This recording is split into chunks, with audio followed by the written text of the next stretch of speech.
If you've ever been driving through Truckers of Europe 3, pulling a massive trailer up a mountain road, and suddenly noticed a truck with way too many wheels and thought, why does it need that many axles? You're not alone. Most players never realize that every single axle under that big rig has a purpose, a reason, and a story. These are not just extra tires for looks. They're the hidden backbone of the truck's power, balance, and stability. And today, we're diving deep into the world of 5-axle monsters, the 10x4 setups, to uncover why they exist both in real life and in Truckers of Europe 3. So buckle up, driver, because by the end of this video, you'll never look at a heavy truck the same way again. When you upgrade your truck in Truckers of Europe 3 from a simple 4x2 to a massive heavy-duty hauler, you immediately feel the difference. The truck feels heavier, stronger, more powerful, and that all comes down to axles. In real life, an axle is not just a metal bar connecting the wheels. It's what carries the entire weight of the truck and delivers the engine's torque to the road. The more axles a truck has, the more weight it can carry legally and safely. But that's not all. In Europe, the law strictly limits how much weight each axle can hold. A driven axle can carry around 11.5 tons, while a steering axle handles about 8 tons. So, if your truck carries a load of 40 or 50 tons, you can't just put that on 3 axles. That would destroy the road and make the truck unsafe. That's why heavy trucks in both real life and Truckers of Europe 3 use 5 axles.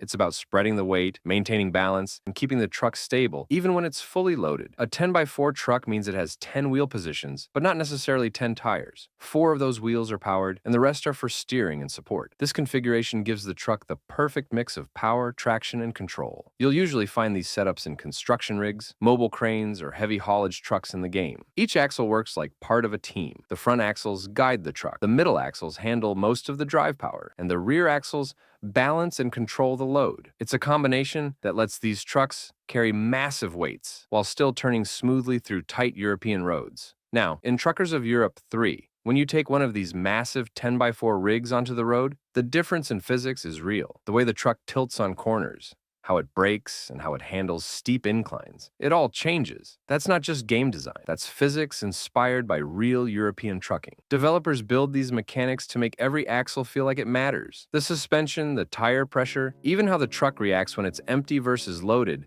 it's all connected to axle behavior. Some trucks even have lift axles, which you can see in-game. These axles raise when the truck is light, to save tire wear and fuel, and lower when the truck is carrying a heavy load. That small detail adds realism and gives players the real feeling of driving a true heavy-duty machine. But let's get a bit more technical. In a 5-axle setup, the first and second axles are usually steering axles. They control the direction and make sure the truck can turn smoothly. The third axle is the main drive axle. It's where the engine's power hits the ground. The fourth axle is often a lift axle. It drops down when you carry something heavy and lifts back up when you're light. And the fifth axle is called the tag axle. Sometimes it's steerable, helping you turn in tight corners. In modern trucks, sensors monitor the load on every single axle and adjust them automatically. That's how these machines can move up to 50 tons safely and still glide around like they own the road. Now you might wonder why not just use a semi-truck with a trailer instead of cramming 5 axles under one body. The answer is simple. Trailers are great for long-distance highway hauls, but when the load is permanently attached to the truck like a mounted crane,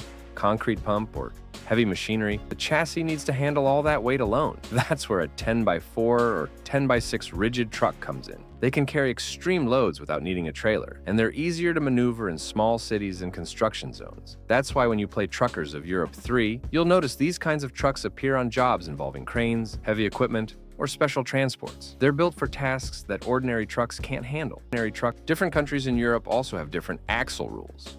For example, in the Netherlands, Sweden, and Finland, you'll find many 5-axle or even 6-axle trucks, because those countries allow higher total weights if the axles can distribute the load evenly. But in Germany and France, regulations are stricter, so trucks are usually shorter or use steerable trailers instead. This variation in real-world trucking also shows up in Truckers of Europe 3's map. Roads, bridges, and job types change from one region to another, giving you a realistic feel of how trucking works across Europe. And here's the beauty of these trucks. It's not just about brute power, it's about balance and precision. Every axle, every tire, and every suspension system works together like a machine built for perfection. When you're driving a 10x4 truck in Truckers of Europe 3, you're not just hauling cargo, you're piloting a real piece of engineering art. The way the truck moves, how it balances weight, and even how it brakes feels natural because it's modeled after real mechanical systems. So next time you see a truck with 5 axles in the game, don't just see extra wheels. see innovation, see strength, see the intelligence behind the design. Those extra axles are what make heavy-duty trucks possible. They spread the weight, improve traction, increase braking control, and keep both the truck and the road safe. Without them, there would be no mega haulers, no cranes, no giant cargo moves across Europe. If you enjoyed this video and learned something new about how truck axles work in Truckers of Europe 3, make sure to hit that like button, subscribe to Captain Drive, and drop your thoughts in the comments. What's your favorite truck setup? Do you drive the 6x4, the 8x4, or are you all about those 5-axle beasts? Let me know below. Your comment might inspire the next video. Until then, keep your mirrors clean, your trailer steady, and your wheels rolling. This is Captain Drive signing off.